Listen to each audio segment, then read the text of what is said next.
top advice: get started, get experience in any way you can. Nothing will teach you more than real life experiences. And that's also how you meet people, how people get to see you in action, how you get offered gigs, right? It's like starts leading to these opportunities that either come your way or that you get proximity to that you can raise your hand for.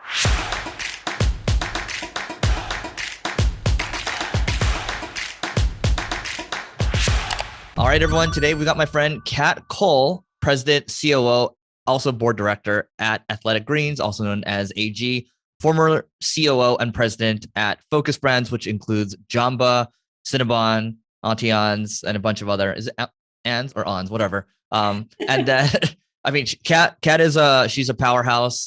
She's very prolific on Twitter. We're in a lot of the same groups together, NFT groups. We degen into a lot of different things together. But those of you that haven't listened to the Leveling Up podcast, go check out that interview where we talked about how Kat went from, and Kat's heard this story probably many of times, Hooters waitress all the way to running billion-dollar company. So Kat, welcome to marketing school. How are you? I am amazing. How are you? Doing well, thanks. So Kat's super busy. We're super grateful to have her time, but I have to ask you. So, in 2020, you decided to leave Focus Brands, and I think you were there for how many years? 10. 10 years. Okay. So 10 years. And then you decided, I remember I was just reviewing some of your tweets. You were talking about like, what am I going to do next? Like, am I going to invest? Am I going to go start something? What am I going to do? Right. So you landed on Athletic Greens. So first question from my side is, why did you decide on Athletic Greens? Many reasons. I mean, the way the relationship started is Chris, the founder, reached out to me because he was leaning into this incredible growth, recognized he needed to bring different leaders and advisors around him. And I was in this advising, mentoring phase after I'd left Focus Brands. And so I had several businesses that I advised or was sitting on boards and was investing in.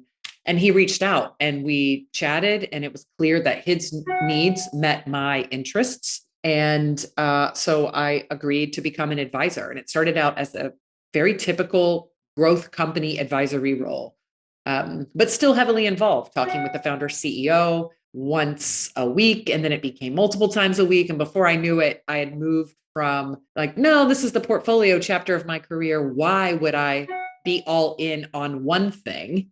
To why would I not do this? The economics are amazing. The mission is aligned with my values.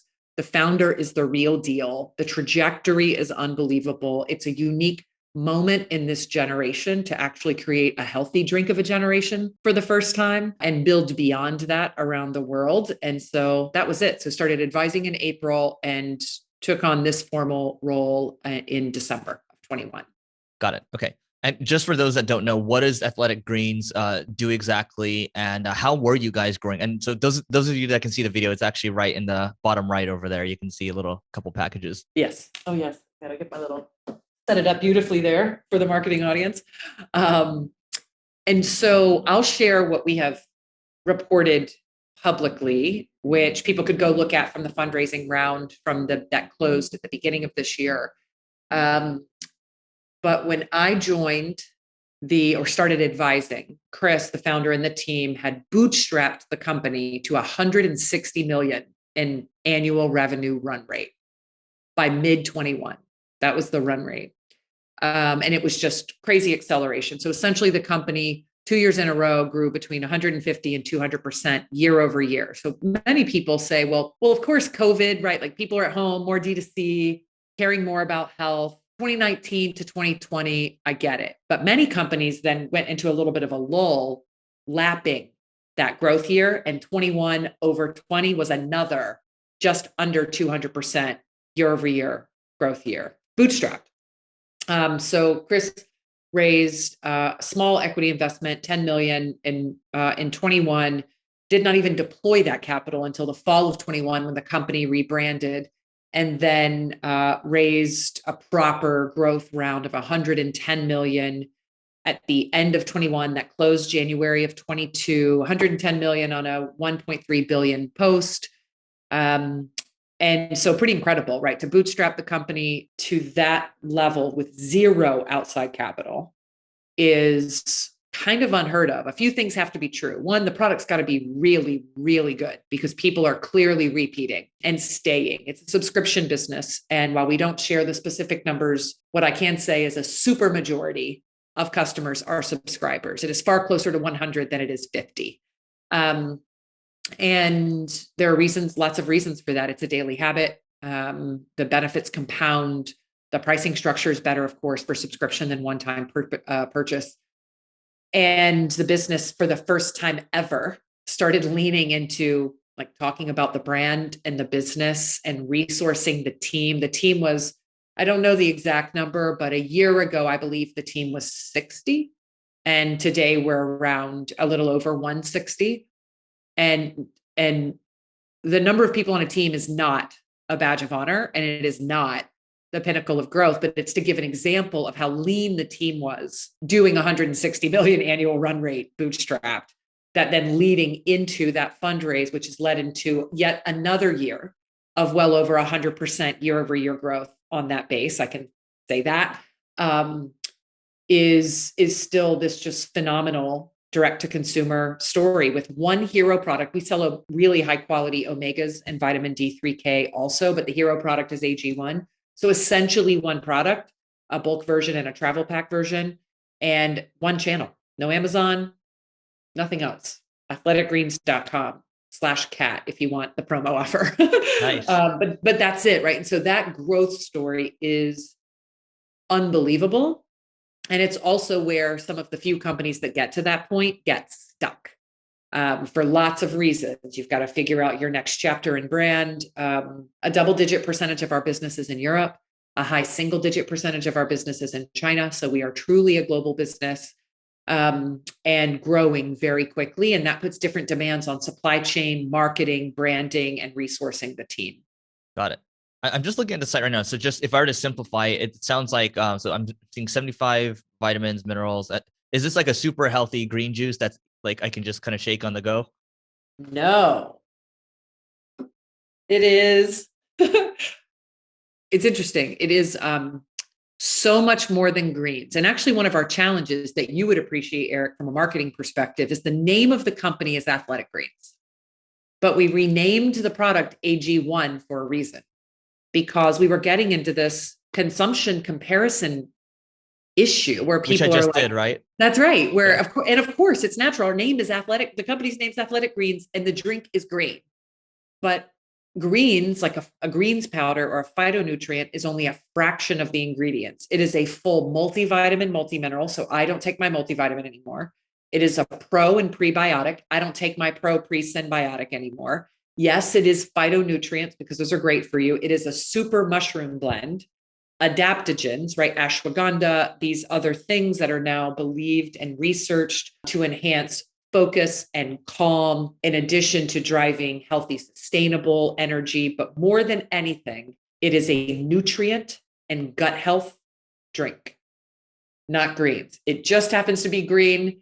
And the name of the company, again, for those who are branders and marketers, you'll appreciate there's real equity there. Like but it is a challenge. So we now are saying more AG1 by Athletic Greens. So it's very clear. It's this one comprehensive foundational nutrition drink.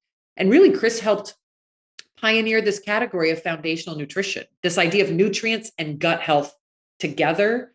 We're not just, oh, you made it easy for me to take it at once. That's part of it.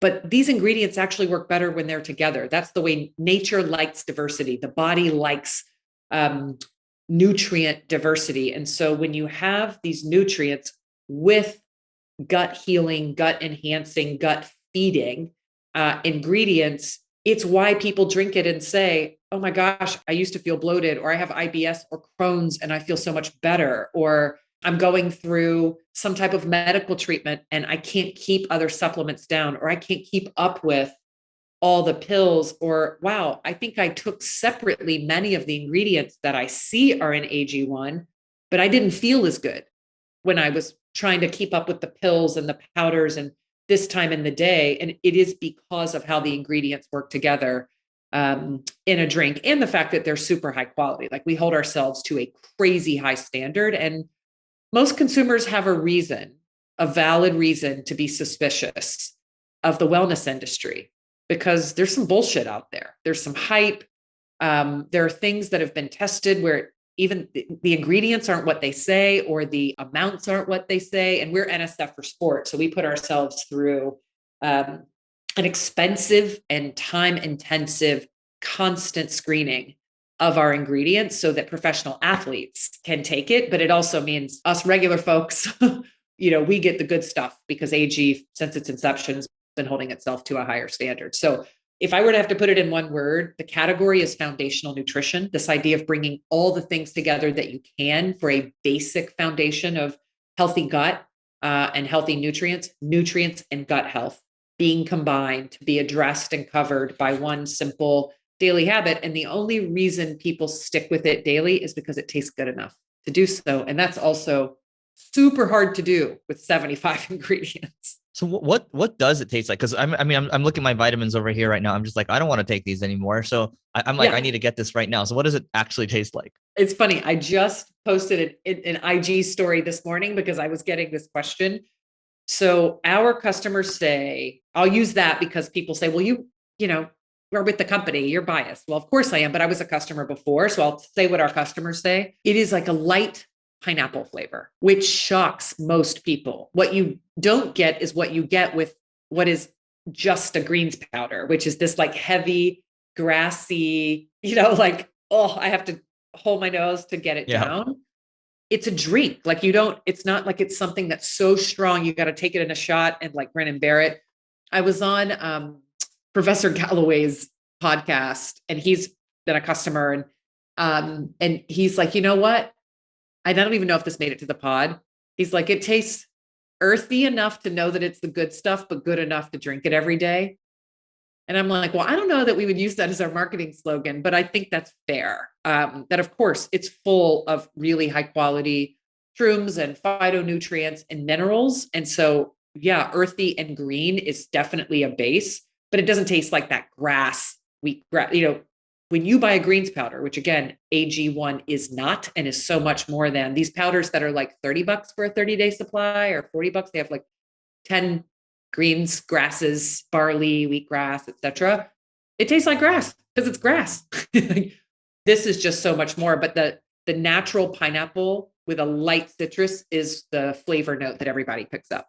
So I can probably combine it with like a sparkling water or something to make it, I don't know, spice it up a little bit. Yeah. So for people who don't want to do the OG purist way, which is cold water, 8 ounces, cold water, 1 travel pack or 1 scoop. I mean, truly, the colder the water also, you don't get the aromatic element. So it's just kind of like mild. That's how 80% of our customers drink it. Cold water, 8 ounces, first thing in the morning. Give yourself 10 or 15 minutes to let it like do its work before other things. The next step from that, if people are like, nah, I'm not even used to normal green stuff. So even for me, this is a little natural tasting, is lime or lemon. So that squeeze covers it for the next group. The next group that's like, nah, still not enough, uses coconut water or milk instead of regular water, which is kind of big globally. A lot of people use nut milks or different milks. And then of course you can always put it in a smoothie, and then you literally don't taste it because it's so mild. And we have a beloved AG1 smoothie with avocado, mango that people just freak out over. Got it. I love that. No, now I have to get this. Okay. Yeah. Send me your address. You're my DJ partner and I'll get it to you. I will send it to you afterwards. I'm so sick of these vitamins. Okay. Anyway, so on the business side right now, I mean, from a marketing perspective, I'm just looking at it. It's very simple. There's one product, right? And then there's like just 2 options you can buy from. It's very simple. Like, so I guess I have to ask what's actually working for you guys from a marketing standpoint right now? Because I have to imagine you guys are spending a healthy amount.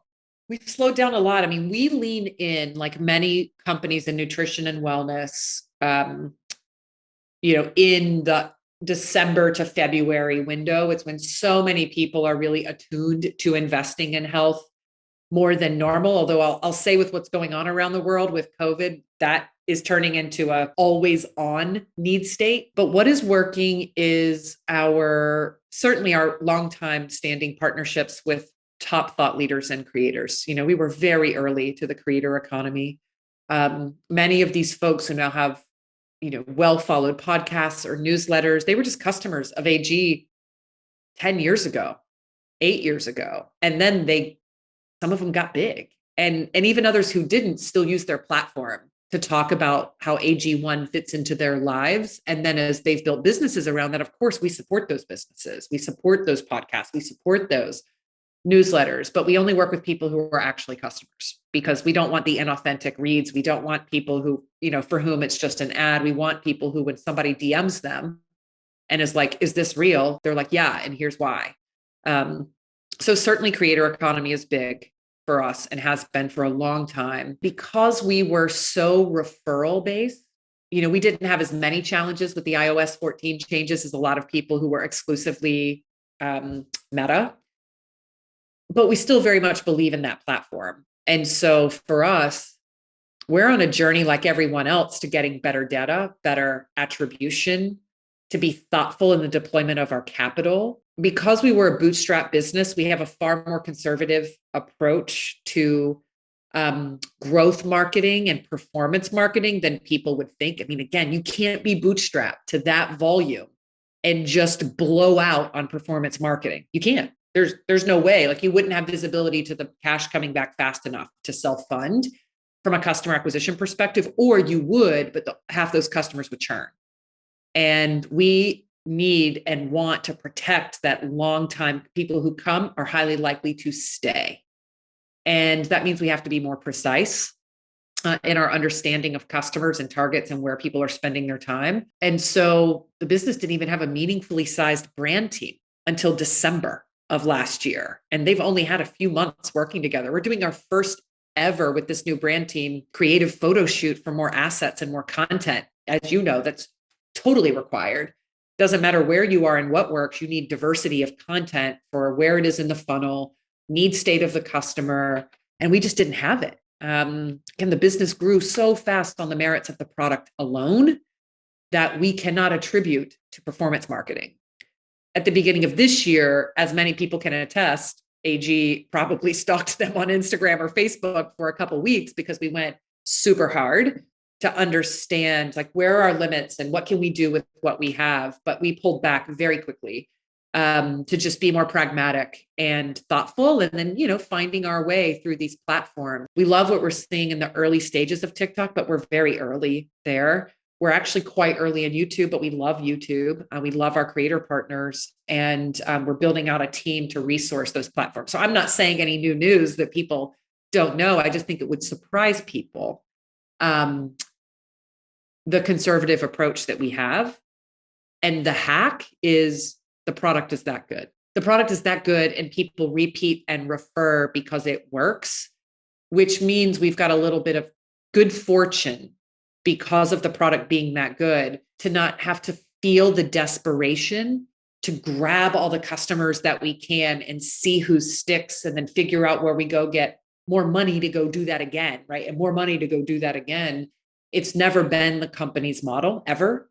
And the bootstrapping was a forcing function for that. Very little performance marketing, very little growth marketing, lots of authentic referrals and partnerships.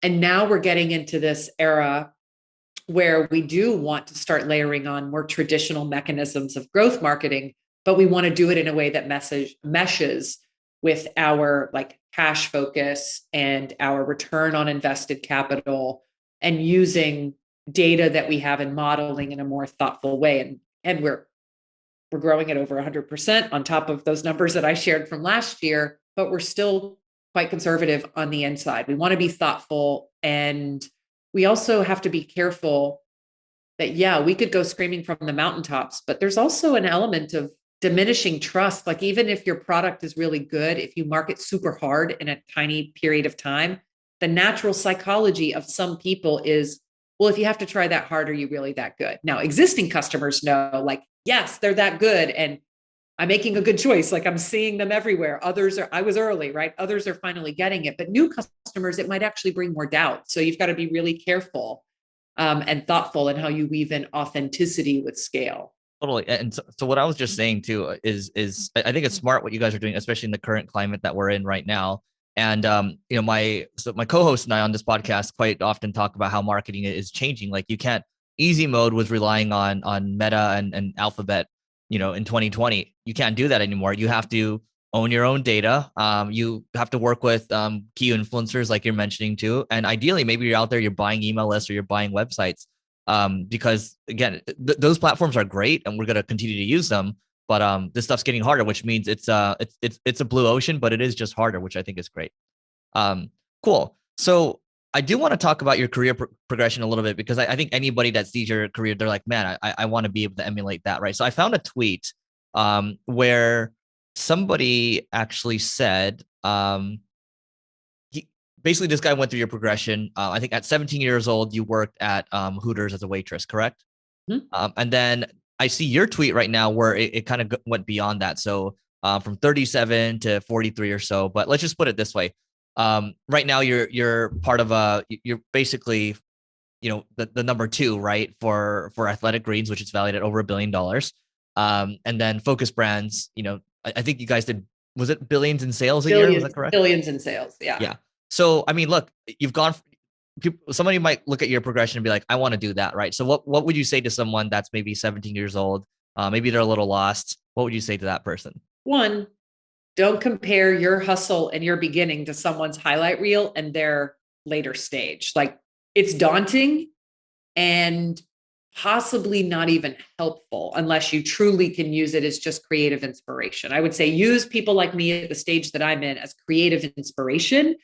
And so when I think back to 17 or those early job days, and I literally just had a tweet from someone yesterday who said, I'd love to know the earlier stages of Kat's career, and literally was like, because the stories about her now don't help me now.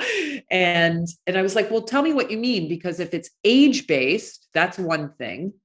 If it's life stage based, that's different, right? Just because someone's young doesn't mean they might have kids, right? Life stage matters when you talk about career choice.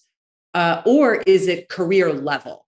Like I'm an independent contributor and I want to get to the point where I'm the CEO. What's my journey to managing people and getting broad? So one, even in just what I just shared, these are three major contributors to your early career decisions. One, just what you've amassed and experienced to date. If you're younger, it's obviously less, but still could be very interesting and useful. Your responsibilities, I'll call it that, your responsibilities, but often is viewed as life stage, whether it's kids or parents or financial responsibilities, right? That shit's real. And it really affects what you say yes or no to, or what you believe you have the freedom or the creativity to go explore versus just take, that's in front of you.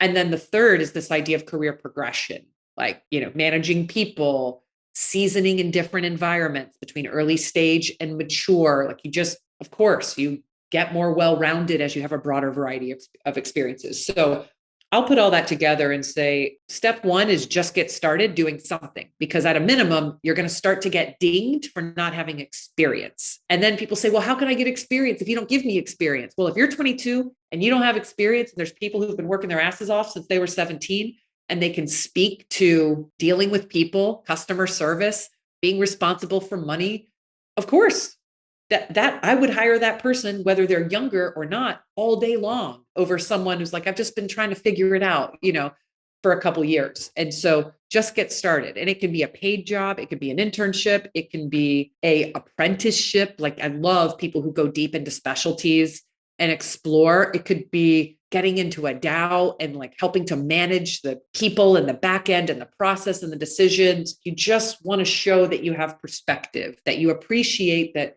things are never what they seem, that you have a way to navigate tough moments, that you have some EQ, some emotional intelligence about you to navigate moments, that you have curiosity and a desire to learn, and that you're coachable, right? That you're willing to like move up and get feedback. And then there's another layer that's to get you down a path of expertise. But then there's another layer of, do you want to, will you lead people? Because you don't get to running companies without being very good at leading people and then leading other leaders who lead people, among many other things. And the more experience you have in that, the better. I've been leading teams since I was a teenager. That gave me, I never thought I'm going to grow up and be a CEO. It was not my dream. My dream was to be a lawyer. That was the thinking. I was going to go to engineering school, get my engineering degree, then go to law school and become a lawyer for a big company. Like that is what sounded cool and sexy to me when I was a teenager. But yet I started leading teams in my restaurant and being responsible for the shift, and then traveling around the world at 19, opening franchises, leading entire teams of employees in places I'd never been. And that then led me to be qualified to interview for a corporate gig where I literally was the department leader and had corporate employees, and that just kept happening. But all of that stems back to I had an early start at leading teams. Not everyone wants to lead teams, and some people should not lead teams. But I got an early start. So top advice, get started, get experience in any way you can. Nothing will teach you more than real life experiences. And that's also how you meet people, how people get to see you in action, how you get offered gigs, right? It's like starts leading to these opportunities that either come your way or that you get proximity to that you can raise your hand for. Totally with that. I don't even know if I can link to this tweet, but I just want to call out some of the highlights here. 17 hostess at Original Hooters, 18 mastered all the jobs there, 19 open franchises around the world. So that's leading as a teenager.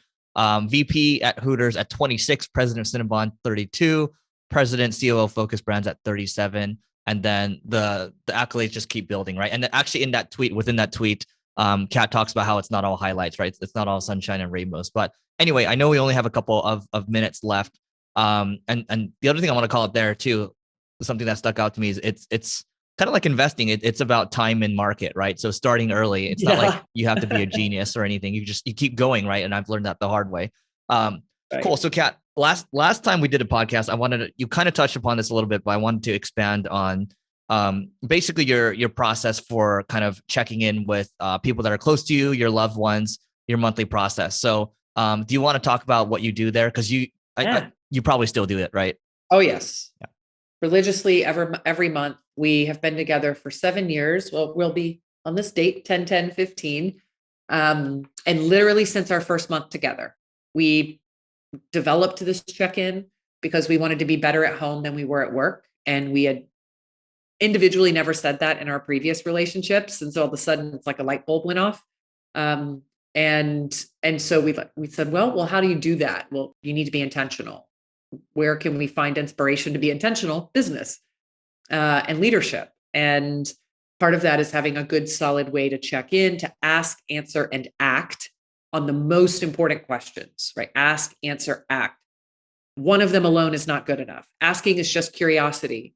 Asking and answering is just learning and understanding. Acting is where the change happens.